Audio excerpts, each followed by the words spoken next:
Bismillahirrahmanirrahim. Assalamualaikum warahmatullahi wabarakatuh. Terima kasih sudah mengklik video ini dan terima kasih sudah meluangkan waktu dengan cara menonton video ini sampai habis. Oke, tolong dukung channel ini dengan cara klik like, subscribe, dan jika dirasa ini bermanfaat bisa di-share kok. Nah, ini adalah video kedua saya dengan tema materi daring. Sebenarnya video ini merupakan bahan ajar saya yang saya gunakan untuk teman-teman mahasiswa saya yang di rumah.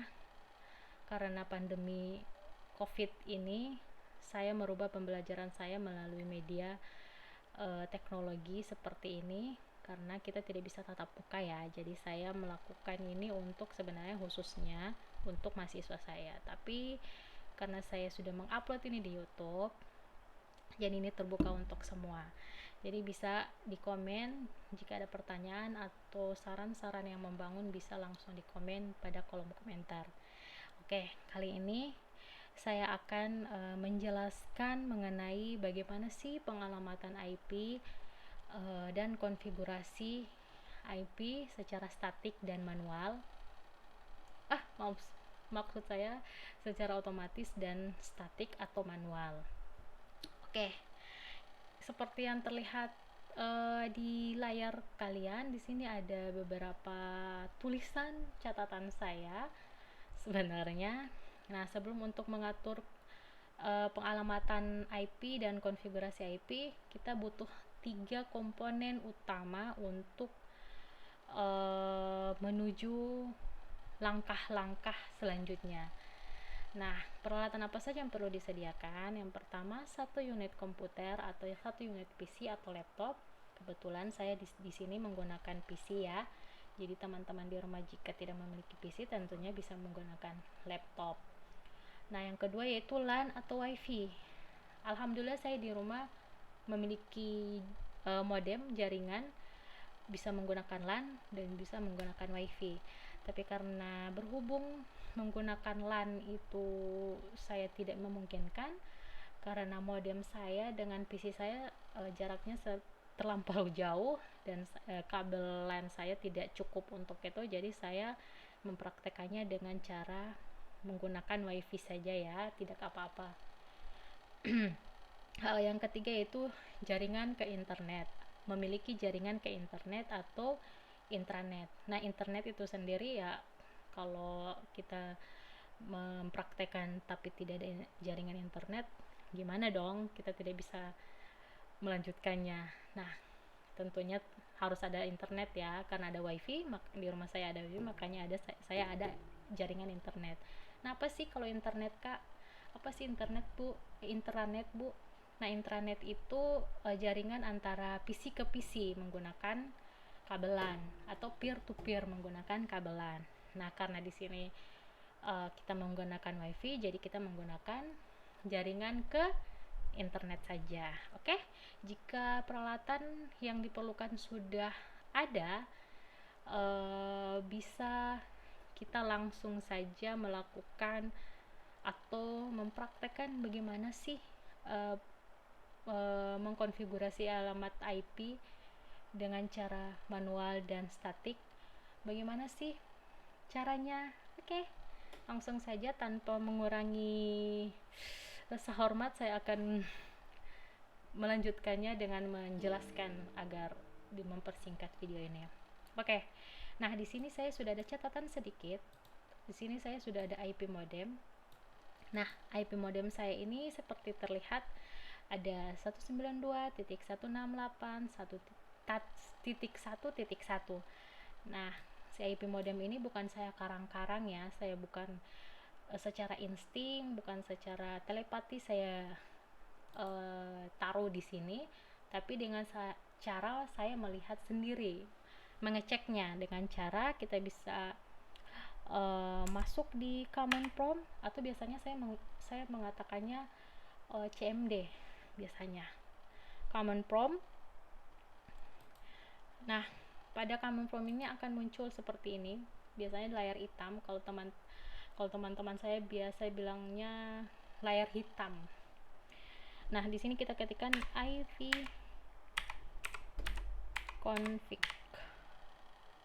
Maaf. Sorry ya. ipconfig config config. Oke, sekarang sudah muncul. Nah, kita lihat apakah sama atau tidak IP modemnya. Nah, sama ya. 192.168.1.1 sama. Nah, pasti ada yang bertanya, Bu, itu kan IP modem, bukan default gateway. Nah, IP modem atau default gateway itu biasanya IP modem yang saya tuliskan ini juga sebenarnya biasa dikatakan gateway atau default gateway ya. Ini sama aja. Default gateway dengan IP modem itu sama. Nah, sudah ya, sama ya. Subnetnya sama juga 255.255.255.0. Nah, di sini sudah terlihat nih, karena di sini sudah terlihat IP address-nya 1.7. Nah, IP modemnya itu kan dari 1.1. Yang defaultnya kan 1.1. Di sini di PC saya dapat jatahnya IP itu 1.7. Nah, 1.7 ini dari mana sih? Kenapa tiba-tiba ada? Nah, kita lihat. Sebelum kita lihat di situ, saya akan menjelaskan sedikit. Biasanya di modem itu ada fitur DHCP. Nah, si 1.7 ini biasanya diatur oleh fitur DHCP ini. DHCP ini fungsinya untuk mengatur IP address yang masuk pada modem, yang terhubung pada modem. Oke, saya sekarang kan PC saya posisinya IP address-nya 1.1. Bisa jadi saya kalau menggunakan HP atau laptop yang lain, bisa jadi dia akan jadi 1.3 atau 1.2 atau 1.10 ya, tergantung si fitur DHCP-nya itu mengatur seperti apa. Paham ya sampai di situ? Jadi fitur DHCP ini sebenarnya sudah ada pada modem. Jadi supaya kita tidak lagi mengatur lagi IP-nya, si fitur DHCP ini sudah bekerja keras untuk mengaturnya secara otomatis. Nah, oke. Sekarang kita melihat ini yang saya gunakan, mana tadi ya? Yang ini otomatis atau statik sih? Kita ngeceknya gimana? Caranya, pengalamatannya gimana? Kita ngeceknya ini si 1.7 ini otomatis atau statik atau manual. Nah, cara mengeceknya dengan cara kita klik kanan di bagian sini, sudut kanan bawah, terus kita pilih Open Network dan Internet Setting, terus kita masuk, karena kita menggunakan WiFi, kita masuk WiFi, terus kita cari Network and Sharing Center. Nah, ini kita akan masuk di WiFi. Nah, setelah muncul WiFi status, kita pilih Properties. Nah, kita cari sesuai ini ya. Maaf, saya close dulu yang ini. Kita cari IP version 4 address seperti ini. Internet Protocol versi 4 atau IP version 4. Terus pilih Properties. Nah, di sini terlihat, oh ternyata ini settingannya sudah otomatis. Sudah otomatis ya. Terlihat ya di sini otomatis. Nah, IP address automatically. Oke. Nah, bagaimana caranya kalau statik? Kalau statik apakah tetap bisa internetan atau tidak? Ini sekarang kan posisinya terhubung ya. Nah, kalau pakai statik biasanya boleh nggak, terganggu nggak internetnya? Nah, sekarang kita coba. Sekarang sudah masuk ke konfigurasi manual atau konfigurasi statik. Oke, perhatikan ya, kita pilih untuk manual atau statik, kita pilih saja langsung up the following IP address. Nah, saat kita mengklik si IP address ini, dia akan minta IP address. IP addressnya tadi, sorry, saya klik keluarkan dulu supaya ini kita masukkan IP addressnya yang ini ya. IP addressnya yang ini. Kita buktikan apakah dengan merubah atau mengkonfigurasi secara manual bisa tetap tersambung dengan internet atau tidak. Ayo kita ulangi langkahnya. Open network, cari wifi, terus network and sharing center. Nah, kita kesampingkan di sini dulu supaya kelihatan IP addressnya. Terus properties, kita pilih internet protokol versi 4 sesuai yang tadi. Terus sorry, kita pilih protokol version 4 properties. Nah, kita pilih yang user manual atau user static. Nah, di sini belum ada nih. Nah, kita masukkan yang ini. IP PC-nya kita masukkan 192.168.1.10. Semoga 1.10 ini belum diatur oleh fitur DHCP ini ke perangkat lain ya. Semoga belum ada perangkat lain yang masuk supaya tidak tabrakan dengan IP address yang kita buat ini. Oke, kalau setelah itu kita next saja, tab saja. Nah, dia akan muncul seperti ini. Subnet masknya akan default otomatis. Nah, default gateway-nya kita pakai yang IP modem, yaitu 192. Karena kita sudah mengetahui IP modemnya, kita masukkan saja IP modemnya 192.168.1.1.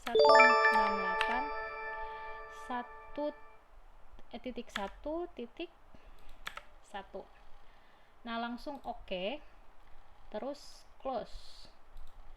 Ayo kita lihat apakah dengan kita merubah si IP manual tadi ke IP statik bisa berubah, bisa terhubung internet atau tidak. Ya, ternyata berhasil ya. Di sini tidak ada tanda seru. Ayo kita mencobanya. Ini saya close dulu supaya membuktikan bahwa saya tidak setting-setting, saya tidak. Nah, ini bisa. Coba kita buka detik.com. Terhubung ya. Kita cek lagi apakah berubah jadi otomatis atau masih statik. Ayo kita lihat dengan cara klik kanan, wifi, network, ini wifi, properties, klik internet protokol. Wow, ternyata masih statik dan ternyata masih terhubung internet. Oke, kita lihat juga untuk membuktikannya lagi apakah IP addressnya tetap yang sesuai kita gunakan tadi, dengan cara kita mengklik lagi cmd ya, command from tadi, open,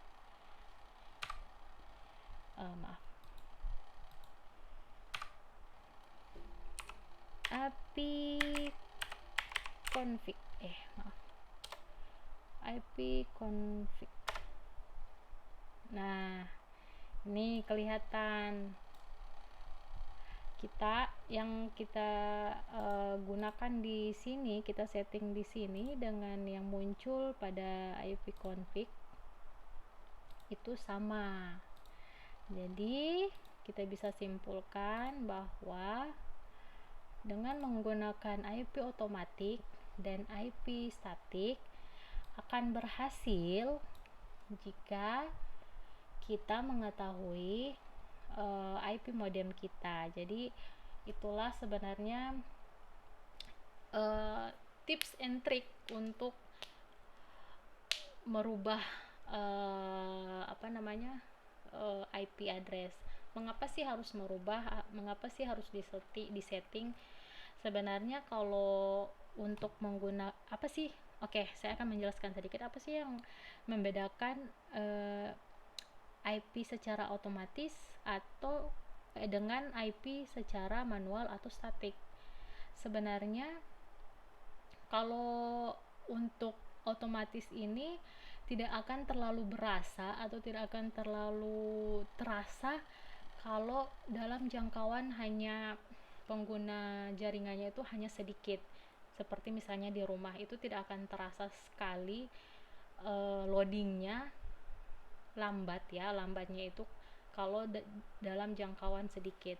Tapi kalau menggunakan IP address otomatis itu jika untuk jaringan atau yang berskala besar itu akan berasa sekali kalau pakai otomatis atau otomatik, karena si modemnya ini si DHCP-nya, fitur DHCP-nya ini bekerja keras sekali. Dia mencari